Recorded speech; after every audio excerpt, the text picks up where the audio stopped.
Welcome to the Adapt or Die podcast. This podcast explores ideas related to self-growth, finding meaning, and living a more fulfilled lifestyle.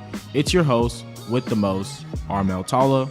And it's your host, on the low, Ben Smith.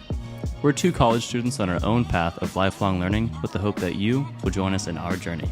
And now, it's time for the next episode of The Adapt or Die podcast.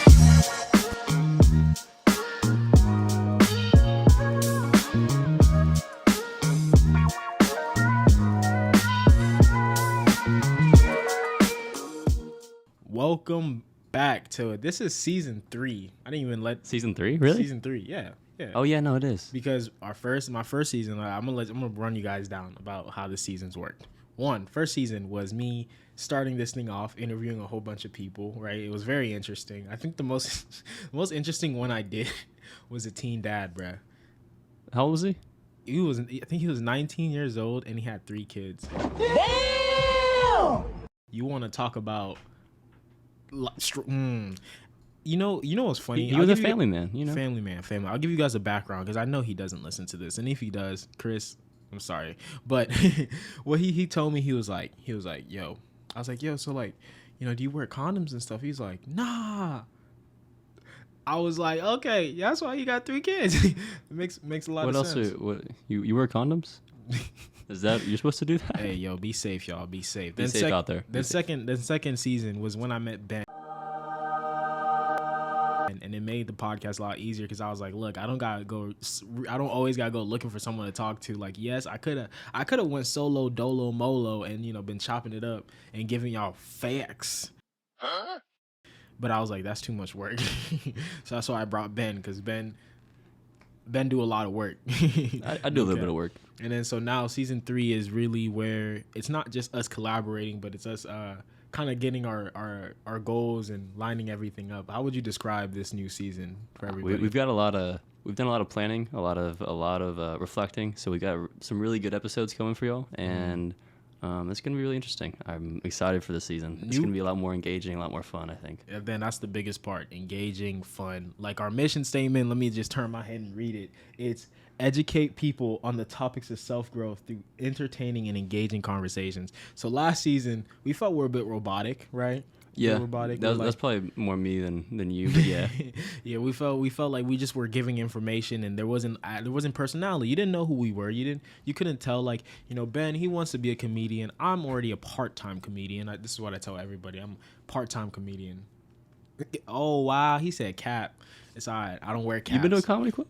I haven't been to a comedy club, but, you know, every time I make someone laugh, that's just my job. You know what I'm saying? That's just my job. That's what I do. His job right there. That's literally what I tell every guy. I'm like, I text girls like, hi. I'll be like, thank you. You know, I'm a part-time comedian. That's just what I do. That's just what I do. But enough with that. Oh, hold on. Last thing. The setup as well. It's going to change pretty soon, too. Yeah, unfortunately, it's going to change again. It is going to change. I mean, unfortunately, I don't know if it's going to be unfortunate, but we're not going to have the blue background. It's going to be in a more old, it'll be older setting, but we'll definitely do a lot of work to make it. Might have a green screen in the back.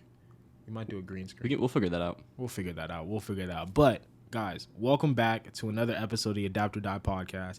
But just to tell you guys what really this season is going to be about, it's about making things more funny, making it easier for you guys to stay engaged and listen to us talk. Hopefully more interactive as we'll bring in some new sessions, some new bits or whatever. New segments coming. Some new segments, and then also but last thing and the most important is focusing on a topic. I felt like last season we would get a topic, but we would go into so many different areas in that topic, right? Yeah, we were definitely like too broad with it. Yeah, so it's like I want you guys to each episode feel like you really almost not master, but really have a deep understanding of, maybe not a fully deep, but a very well in-depth understanding of one specific topic with a subtopic within a bigger topic. Right. We want to explain things so you can take something and apply it to the fullest. And if you can't do that, then we haven't done our job. But I guarantee you'll be able to do that. So that's 100%. What we're doing here. But so today, what are we talking about, Ben? What are we talking about? Well, you know, we as Armel said earlier, we have minds, and we like to grow them. So today we're talking about growth mindset. And what do you think growth mindset? When you hear growth mindset, what words come to your mind? Okay, no. First off, I want to say when you first think, okay, so if you ever been on TikTok or you ever been looking up like how to make money online, yada yada yada, the biggest joke is like all these people are selling you mindset things. Like the first thing I think about when you say growth mindset, if I just didn't have understanding, would be like, oh, it's probably that thing those entrepreneurs, those gurus on the internet always telling you like, you don't have the right mindset. You don't go wake up 6 a.m. every morning. You don't eat.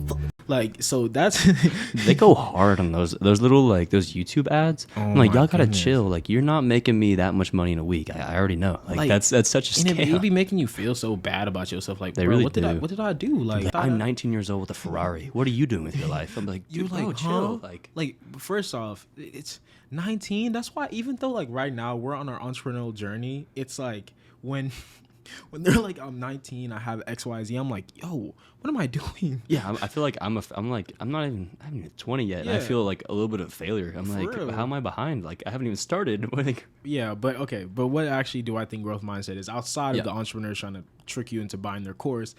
Growth mindset, very simple. Like, I actually know what this is, but like when I think growth mindset, I'm thinking you're always trying to learn. You're always like, you don't think that you stay.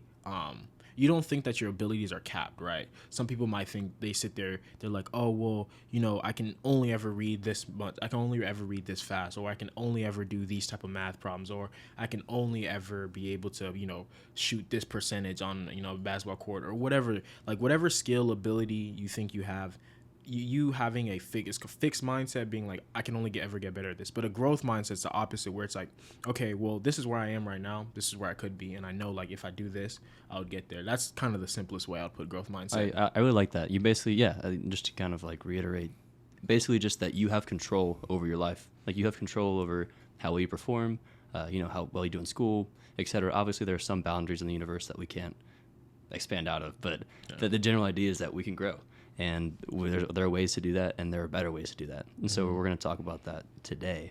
And so where do we start in this topic? Like, but what specifically? So, in the beginning I said we're going to focus on one sub area within it. But what is that sub area we're focusing on? We're going to focus mainly on how to hack your neurobiology, basically, to improve your ability to grow and to grow yourself in any area that you choose. Wait, so you're telling me growth mindset isn't just like exercise to be like, Armel, you are the best. Like it's not that. We'll get to that in There's Factor actually Cap science actually, behind but there's science behind everything. Okay. If you think I'm a firm believer in science, but we'll get to this The later. facts don't lie. I think a good place to start for this is a study, but it's not super in depth. They just what they did is they studied some kids who they really enjoyed math problems, but they enjoyed doing math problems that they could never solve. They knew they were unsolvable, and they loved doing them, and they got a dopamine hit out of it. And so this really started off this whole new wave of what growth mindset is, because people are like, why would these kids love doing these math problems? Like, they were literally unsolvable. Like, they knew, like, there's no They knew answer. they were And they unsolvable. knew that. Wow. And they loved doing them. And so these people, like these kids, they went on to, academia, they went on to do phenomenal things. But what it showed was that, or what we kind of hypothesized about growth mindset that's been proven today, is that what it really is the attachment of growth, not to your achievement, but to your effort process. And that is a fundamental like switch. It's like a huge difference in like how you think about doing things. Can I say the first person that probably introduced this idea to a lot of people, especially if you sports and specifically basketball, Joel Embiid. This man would be screaming, trust the process. That's kind of Philly's whole thing, like, trust the process. So that was kind of my first introduction before even knowing what growth mindset is, just hearing, like, trust the process. But I didn't really know what that meant. Like, what process are you going through? I mean, it is a process. I think the first person academically to introduce it was Carol Dweck. I could be wrong about that. But anyways, it's interesting you mentioned Joel Embiid, though, just because if you know anything about basketball, he's kind of like, he's lazy on the court sometimes. There's one thing that's not being discussed enough, and that's Joel Embiid coming into the season out of shape, and it seems as if he's not engaged. I don't know. That's a different story. But What was your question actually? Sorry. I didn't have. I was just wanting to bring up the fact like that's the first introduction Yeah. I heard of growth mindset, and so but you're saying so it's attaching I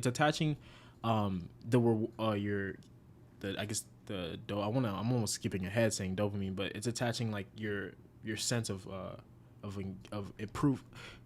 Bro, what are you talking about, man? Say it again. Sorry. Yeah, it's attaching your reward system for doing things. So like when we think of why do I want to get a job? It's just for the money. So like that's the reward. That's instead of attaching your reward to the money, it would actually be attaching your reward to the effort process of getting XYZ, whatever that is for you. And so by doing that, it's a much more sustainable and happier way, because if you're rewarded every time you're putting an effort, you're actually putting you're putting money basically back into your emotional kind of a bank account in terms of like you have more energy to do things because you just got a reward for putting an effort.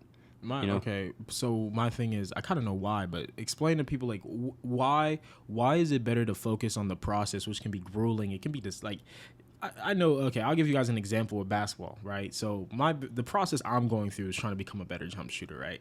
And so there's days when you're just brick. I know you ain't just. As a side note, he's broken. No, just wait, y'all. Just wait. I'm going crazy, going stupid. They ask you how you are, you just have to say that you're fine when you're not really fine, but you just can't get into it because they would never understand. Back to the important thing here. So so for me and going through it, it's particularly like there's those days where it's like, yo, like I'm just not hitting anything. Like what type of attachment, what type of reward am I getting from just those type of days where the process can be grueling. There's days where it's not bright at all. Yeah, I mean, there's definitely times when you're going to be discouraged. Like that's natural. Like you're never going to be like, hey, like, oh wow, like today was a great day. Like I screwed up every part of my workout. Like like that's never gonna that doesn't happen. You're going to get discouraged, and that's okay. The important part is it's basically comes down to motivation. So instead of if you're tying your motivation to your goal, right? And just in some sense, you are tying your motivation to your goal still with your effort. But if you're tying your motivation to your goal completely and you have a bad day, your motivation is going to be decreased, right? Because you just said, oh, I had a terrible workout. What am I doing? Like, am I doing the right things? Like, maybe I should just quit, right? But if you're tying it to your effort and you're saying, all right, I made a small step today. It was, like I'm closer to my goal today than I was yesterday, but I still have a long ways to go.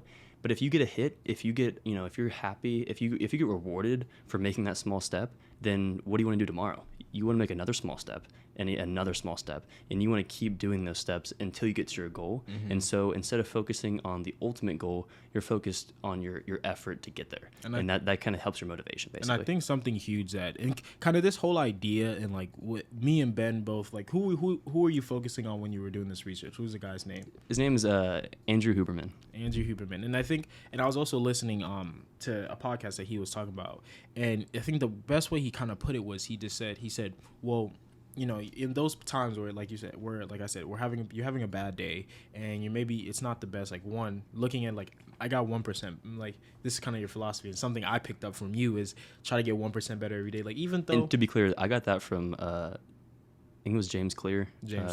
Power of Habit or Atomic Habits. Yeah, that's not my idea at all. But keep going. But like, it's one of your philosophies that you adopted, and so it's kind of looking at it that way. But then also, I think that Andrew said that I think is really important is that people don't look at it that way. That might help even like spurt that reward, and feeling good about that day you had, regardless of how it went.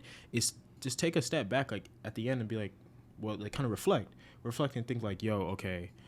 All right, well, man, I didn't have a bad shooting day, but I got up today and I went to the gym and I put up shots, right? I wasn't shooting the best, but I still got up shots. I still focused on making sure I was shooting the right form. I was, trying to shoot the same shot every time. It just wasn't falling today. It's just one of those days, or, I went to the gym and I didn't feel as good, but, I still got in my workouts. I still did the things I had to do. You still made progress towards your goal, right?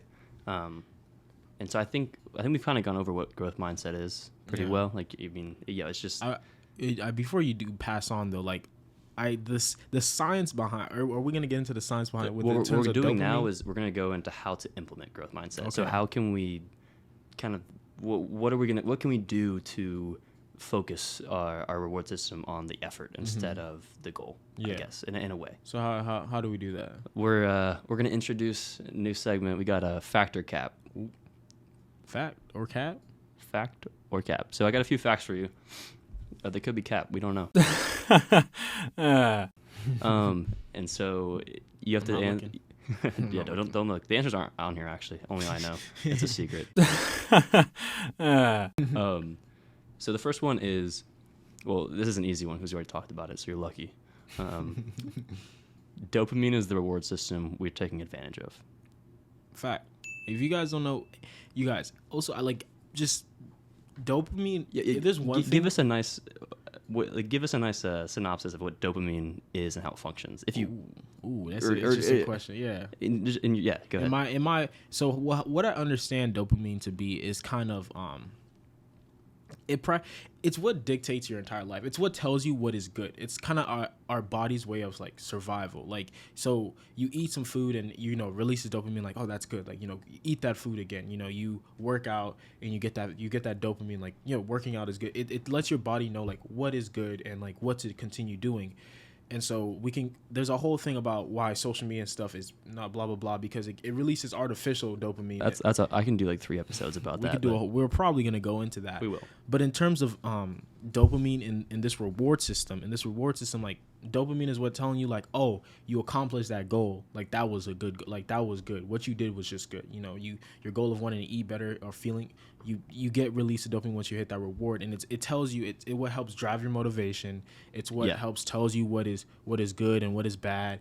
And seriously, it's more than just, I think people need to not get it out that it's more than just like reward. It's more than not reward, but it's more than just at the end of the goal. Like dopamine comes throughout the entire process. Yeah, so you actually already hit my second fact. This is fact number 2. Ooh. Dopamine is only released once achieving your goal. What do you guys think? Let's take a second and think. Nah, but like I said before, say the question again. Dopamine is only released once achieving your goal. No, that's cat. That is cat. And this is there's a lot of chemicals that are released in your brain, and I'm not a neuroscientist. I'm not claiming to be. So these things that we're saying are definitely an oversimplification. If you happen to be like if you study neuroscience, like we're not claiming to be. We're just giving a nice applicable ideas to people. But there are a lot of things that give you reward, and so serotonin and oxytocin, those are a different reward system. So those kind of give you feelings of gratitude and like satisfaction. Like I love my dog. Like you just feel happy in the moment. You're not. It's not a reward per se, but it's just like, yeah, like I love my dog. You know what I mean? Or like it's things like that. Dopamine, on the other hand, it's not just like you said. It's not just a reward. It's a motivator. It incentivates. Huh?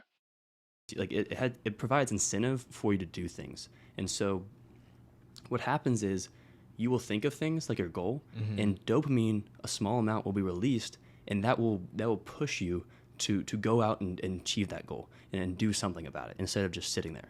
And so that's what dopamine's function is. It's not just to tell you what's good or bad. It's also to get you up off your ass and go do it. You know because what I mean? Because you have to think back to like the Stone Age before they knew what was good or what was bad. Like if you were living out before there was Google. Shout out to shameless Google. Plug. Armel's internship at Google. Yeah.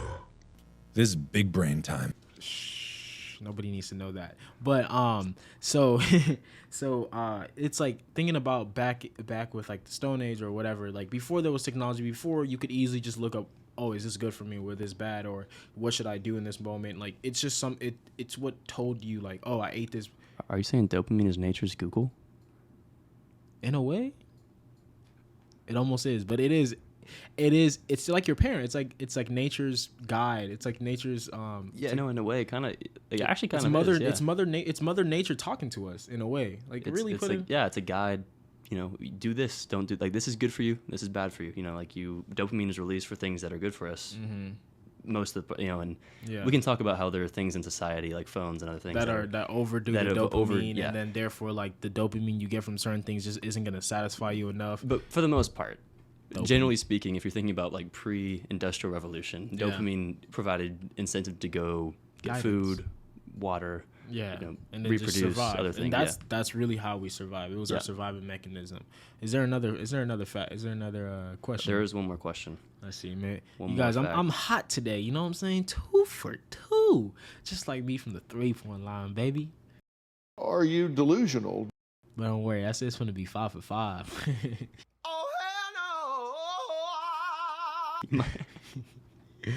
He might be like -1 from the 3-point line. I don't even know how that's possible. You were shooting on the wrong basket. Damn. This one might be a little harder for you. Okay. Having a positive attitude. So I had a bad day, but it's okay. Is a key part of growth mindset. Having a positive attitude. I had a bad day is the key. See, guys.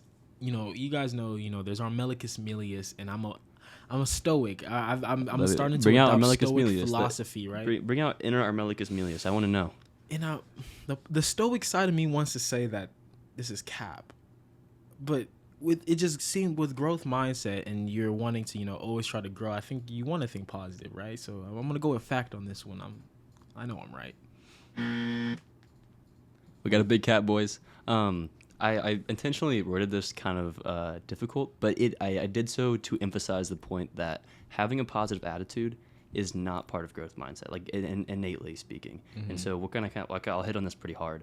The reason that having a really positive attitude is not like a really key part of growth mindset is because you need to be on track of attaining your goal. So if you're having a bad day, but your goal is here and you're moving the other direction, you're not getting anywhere near your goal, right? So if you keep saying, I'm good, like today was a good day, like I'm okay, even though I didn't really get closer, like it's okay, that's not helping you towards your goal. So you're not growing, right? If you're not growing, then how is that part of growth mindset? So there's a difference there of the key thing is you need to be aware and you need to be reflecting on where you're going and be real about your goals and how well you're progressing towards them, which is very hard sometimes. I know, like in my workouts, I'm like, okay, like I do kind of like not weird workouts, but some of the functions of how I'm moving, I can't tell if I'm getting stronger or not until maybe 3 weeks after, until I really get some like good foundation.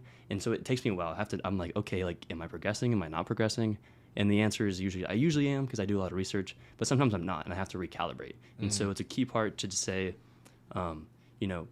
today was a bad day, and then you have to reflect. Everything's okay, but you need to reflect and say, am I moving towards my goal? If the answer is yes, it's okay. So just to make this clear for the people that are listening, there's a difference between, so like in the growth mindset, and we are talking earlier about those effort, it's attaching your reward system to the effort you make. Like, so there's a difference between you going out to make that effort, right?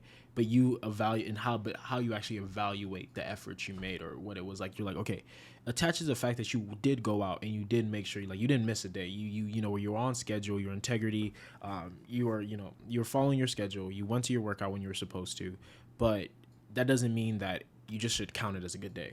It means you should right. Look at it and reflect to say, like, okay, where did I mess up here and what can I do better? So not fooling yourself and being like, today I got I got 5%, but like every day you're thinking maybe your goal is you want to get 5% better every day, or you want to go 1%. But if you're fooling yourself saying, oh, today I got 1% better, when you really got like 0.1, 0.1% better, like, or negative or not at all. Damn. Then you're. Can you? But okay, that's actually a real question. Can you have a step back in your Like, is there, like, what would it count as a step back? I feel like you going out to that day would always be a step forward, but maybe the magnitude of that step isn't as great. Do you think that you can have a negative step? I personally think if you're not going forward, you're going back. I don't think there's such thing as stagnating. So if you're going in the wrong direction, that's the same thing as not going in the right direction. Oh, really? Right? And you're not only are you losing time, right? Because you just wasted. There's opportunity cost. There's a little. Armel loves economics, but you're not only are you losing time that you could have been progressing towards your goal in the most effective manner, but you could be doing something that directly counteracts your ability to do that goal in the future. If that makes sense. So I think it's definitely possible. I don't. I mean. It would have, like, this is a very nuanced question because you'd have to go. It depends on the situation. Depends on what you're doing. Like, you know, if I go to the gym and I go get 100 shots, and like mine was like 100 shots every single day, and you know, usually I'm shooting like 50, 60, right? 50, 60%. And then one day I shoot like 30, 20 or something like that. See, to me, like, as long as the intention, I can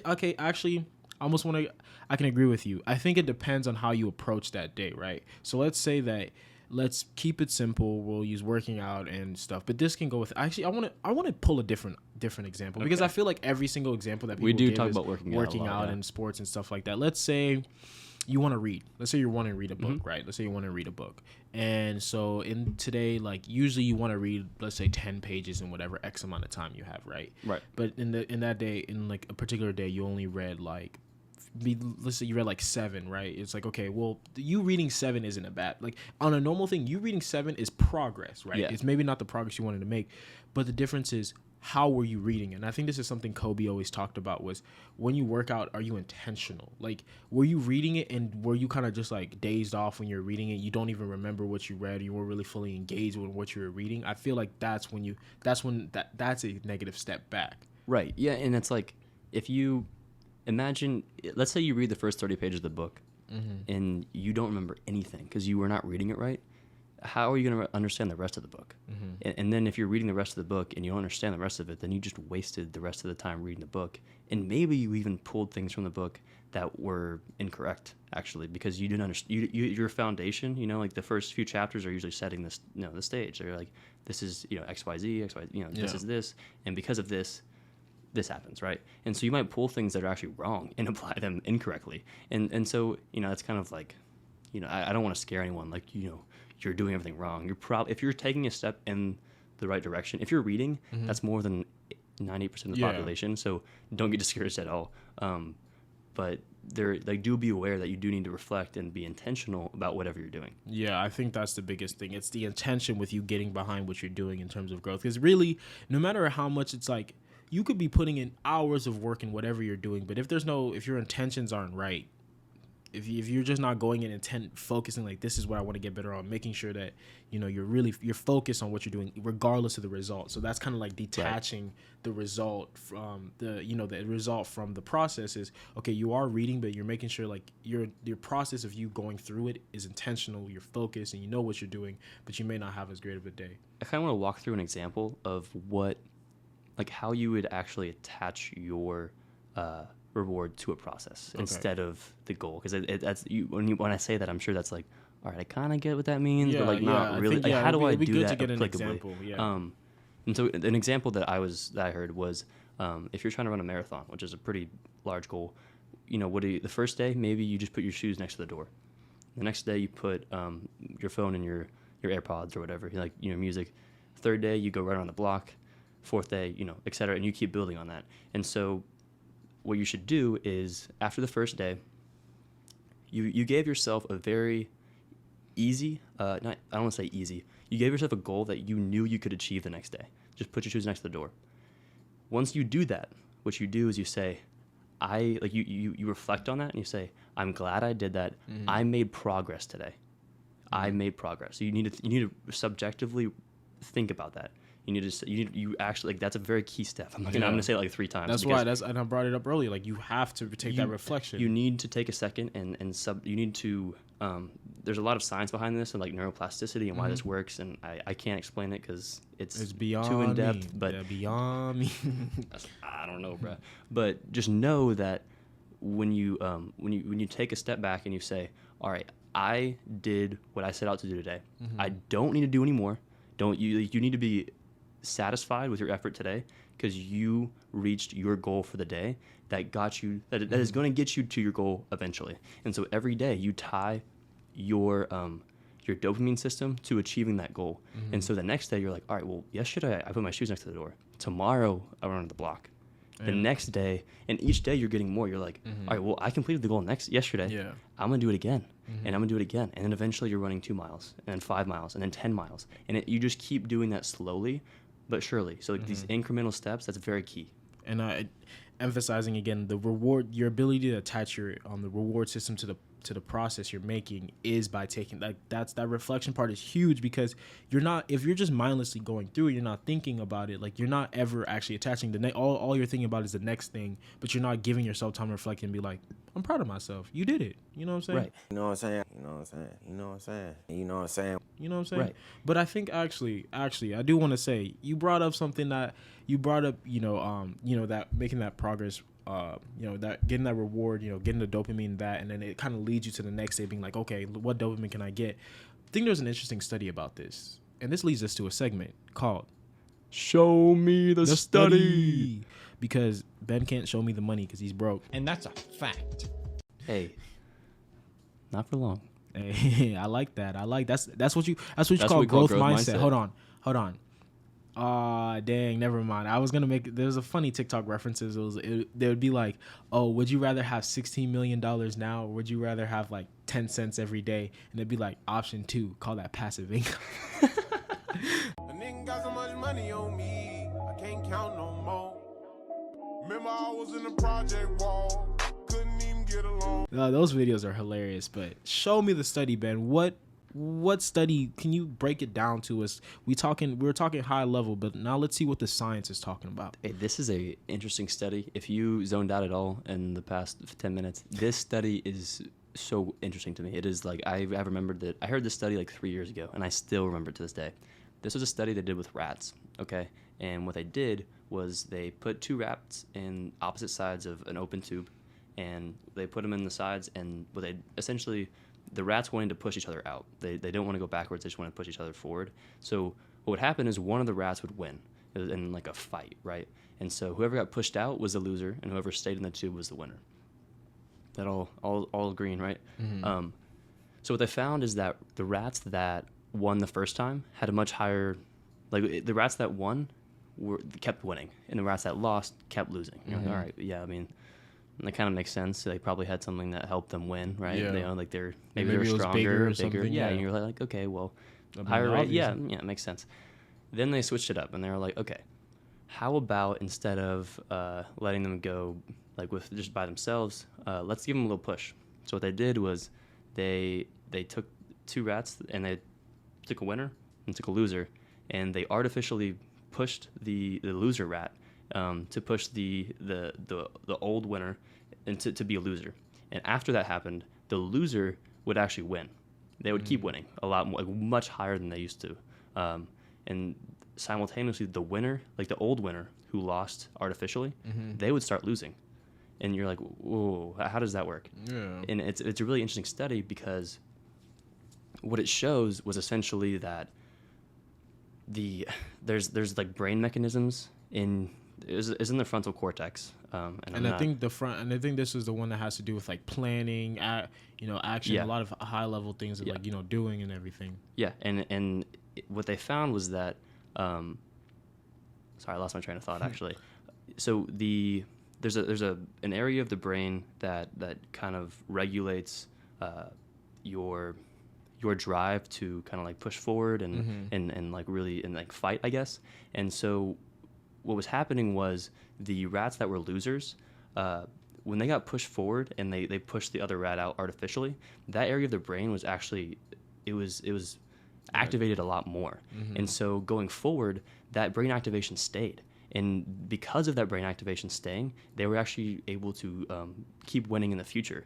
And likewise, the old rats that used to win, because they got pushed out artificially, even though they used to win a lot, that area of their brain got silenced. And because of that, they were more scared and they didn't have as much fight in them, I guess, and that caused them to keep losing. And this applies, we think it applies to us as well, right? And kind of like this idea of if I fail once, I'm more prone to failure, not because I'm inadequate, but because I think I'm inadequate. Does that make sense? Yeah. And it's like, that's a really powerful idea. And that's why those small wins are so huge, because getting those small wins, even though like it may not be as significant, you're thinking, well, my goal was to, let's say your goal was to make 6 figures this year, 100,000, but but you know, you don't get to, if you think about it in that way and you fall short of 6 figures, you're going to be upset. You're going to be like, what, da-da-da. But if you know, you break that down in smaller, like, you know, my goal this month is to make, you know, 7,000 or 5,000, right? And you hit that first, Right. and then you grow on that. Like, those small wins are eventually going to lead you, because it's almost like a psychological trick you're doing on yourself. Like, You're building confidence for yourself. Is really what it is. You're giving yourself, you know, if you just crush your goal, you know, your small incremental steps 10 days in a row, why wouldn't you be able to do it tomorrow? Why wouldn't you be able to do it next month or next year or forever? And the answer is there's no reason you can't. And that's kind of the whole idea behind growth mindset, is that you have control and like you can do it, and you can but you can use these ideas to help you push forward through things, and just realize that just knowing that your brain has a placebo effect over whether you win or lose. To me, it's actually, I've seen it personally, where I'm like, okay, I lost last time, but that was because, you know, X, Y, Z. It wasn't because I was inadequate. Yeah. It was because, you know, it depends on the situation of whatever loss You know, means, but you can actually change that mindset very powerfully just by knowing that fact. wow, hold on, because I just realized how it applies to my life, and I have a question following this for you, but because for me in school, I was able to see, like, I think I had pretty good academic success, right? And you know, I ended up at a good school, blah blah blah blah blah, but I had a growth mindset in school without ever even realizing I had a growth mindset. I'm sure you did. Because in a way, like, when I failed an exam, I never looked at it like, oh, I don't know what I'm doing. Like, like, there's obviously times where I would fail an exam, but I would fail an exam and be like, I straight up didn't know what I was doing, but I knew that before coming in because I didn't study. I was like, I don't know anything about this class. Of course you're gonna fail. But when I did fail in classes, and maybe I didn't do as good as that. Maybe I wanted an A, right? I was that annoying kid that kept started. I was like, I got an 86. But like, if it was math, I would be like, come on, bro, why did I get an 86? Like, Nerd. Only A's around here, big boy. Be flexing. But so for me, it was, when I did fail, I never looked at it like, yo, I don't know what I'm doing, I'm bad at math. I just was like, okay, wait, why did I fail?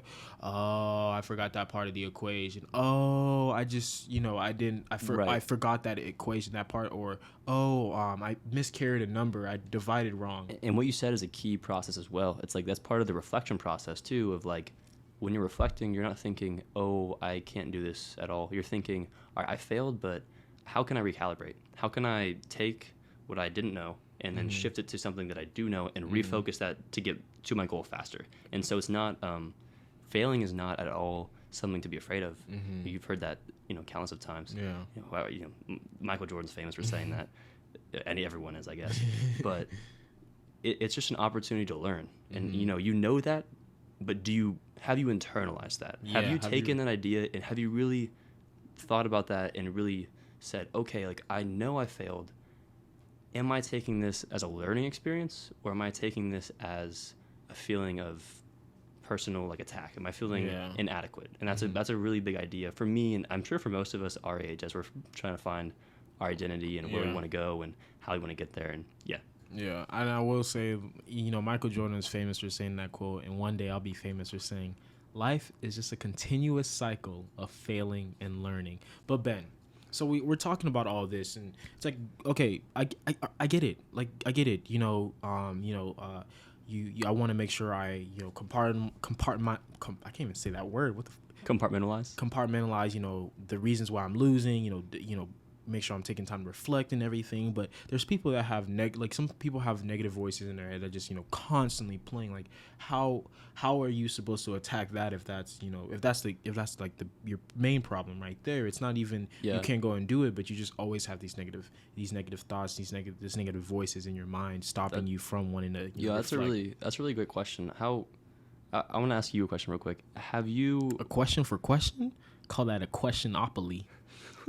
I honestly don't know what an opoly is, but it sounded good when I said it.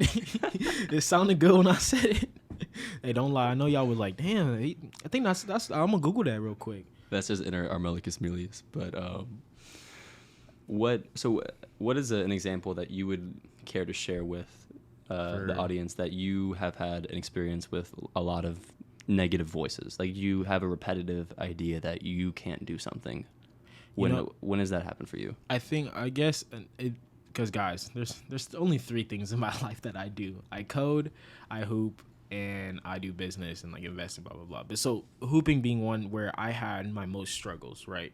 And especially in high school. And the thing was, for me, it was as a player being like, okay, like there would be days where I don't play good, and I reflect, but I reflect so negative, always a negative voice, like, oh, you're not good enough. Da, da, da, da. Even though everywhere I went, people tell like, oh, bro, you got the skill. Like you got, when I played free, when I wasn't overthinking, people be like, no, like you can hoop, like you can hoop. But for me, even though all these outside voices were telling me like, you had the skill, like, from a freshman being on varsity, you think like, yo, that kid might have my confidence. By the way. Yeah, and so it's like I had these negative thoughts, but it wasn't until I know we're kind of going back on what we already said, and it may not seem to help, but it really wasn't until I took the step back and said like, wait, why did I have those thoughts? Like, why wasn't I actually where I wanted to be? And I had to be honest with myself, like, okay, well, this part of your game, like, you couldn't shoot, so that limits your ability, right? And you felt some type of way about that, and a big part of it was like, people feel like when you're playing, especially in high school, if you're not scoring or stuff, like, people are gonna be like, I was a great passer, I was a great point guard. I'm not gonna say I was great or anything like that, but I was a good point guard. I was a solid point guard. I was a very I did what I had to do, and got my school record for assists in a season and career. Oh my! I ain't gonna say none, but so not being able to score and things like that, it kept those negative voices. And I had like really like, oh, you can't do nothing but just come down, pass it, and you set the offense and run whatever. But it wasn't until I was like, okay, why weren't you able to? Like, what part of that game were you missing? And so it was being real with myself, being like, you actually weren't putting in the work you thought you were putting in, right? So with like an example was shooting. Like when we're talking about this, like I wasn't intentional when I would shoot. I would go out there, shoot, blah blah blah. I would miss a lot and be like, whatever, like go work on something else. And when I was shooting, I wasn't thinking. Nowadays, now I'm really thinking like, okay, why did I miss? Oh, it's because I wasn't on balance. Oh, my thing, I didn't have my hands in the right placement. I didn't put enough arc on it. I'm more conscious and more intentional about the things I do. But it was what helped me get through those negative thoughts was, one, taking a step back and being like, and knowing really like where I was in the game, like, oh, like you can actually play, like, bro, like you can anytime you play free, you can. But it's also then being like, but the reason why you didn't get there there's always that but. Is always figuring out, it's that part right. Of like, what's the but? Like, why wasn't it clicking for you at the time? And it was, I just wasn't putting in the work and the intentional work that I thought. Like, I was telling myself like, yeah, I'd be in the gym more than probably most people on my team, second most or whatever. But like the work I was putting in wasn't actually helping me get better. I wasn't putting in the right work or working on my weaknesses, right? So I think for people that may be dealing with those negative voices in their mind, the way you can look at it is say, okay, well, one, be dead honest. Like, why are you having those things? Like, where do they really stem from, right? And don't think just like the negative voices themselves are not actually the real reason why you're having those voices, right? So you have to ask yourself, okay, why? And so it's that part of like reflecting. But then once you figure out that why, once you're able to understand like, okay, I'm having these negative voices with, let's say, eating, like you're eating like because I think I look fat or blah blah blah blah blah, like what, things like that. I'm probably a very bad example. I don't want to offend anybody here, but right.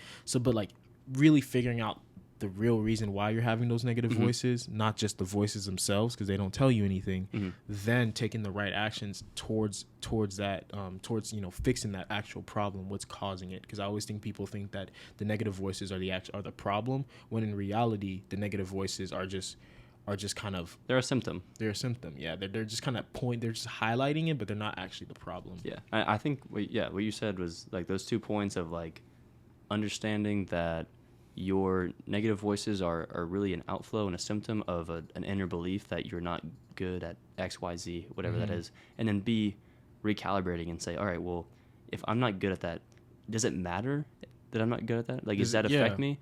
And then if it does, how can I get better at that?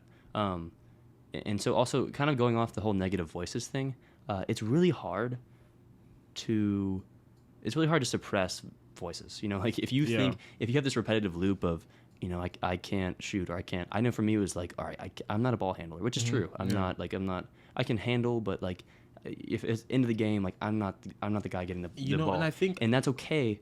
but it was something that kind of hindered me, where it was like I did it too much, where it's like I stopped gotta you from actually even wanting to work on those things. And I think that's the same Right. thing with me. Sorry to cut you No, off, you're but good. that's the same thing with me. Like, you telling yourself those things, it pushed you away from work on the things that, like, you're like, oh, I'm a bad shooter. So instead of you actually going at work on whatever you're saying you were bad at, you just pushed away because those negative voices. But please continue. Yeah, and like, so when you have those negative voices, like, I think it's hard, if not impossible, to get rid of them. Like, you can't just stop thinking about them. Yeah. Right? Like, that's not, you can't just will yourself to be like, all right, I'm not gonna think bad thoughts. Like that, it's just hard. I don't know anyone who can do that.